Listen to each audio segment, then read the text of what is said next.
This is the cardiac output Fick interactive calculator, which calculates hemodynamic parameters using the Fick principle for oxygen consumption. Let's look at the input fields.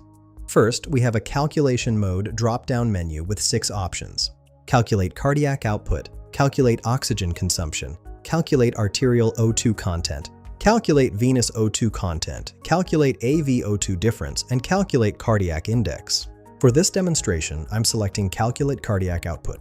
The input fields include oxygen consumption VO2 in milliliters per minute, arterial O2 content CaO2 in milliliters per deciliter, venous O2 content CVO2 in milliliters per deciliter, cardiac output CO in liters per minute, AvO2 difference in milliliters per deciliter, and body surface area BSA in square meters. For our example, I'll enter 250 for oxygen consumption, 20.0 for arterial O2 content, and 15.0 for venous O2 content. After clicking Calculate, the calculator determines the cardiac output by dividing oxygen consumption by the arteriovenous oxygen difference. This gives us the heart's pumping capacity in liters per minute, which is essential for assessing cardiovascular function and diagnosing various cardiac conditions. This tool streamlines complex hemodynamic calculations for clinical and research applications. Find the link in the description below.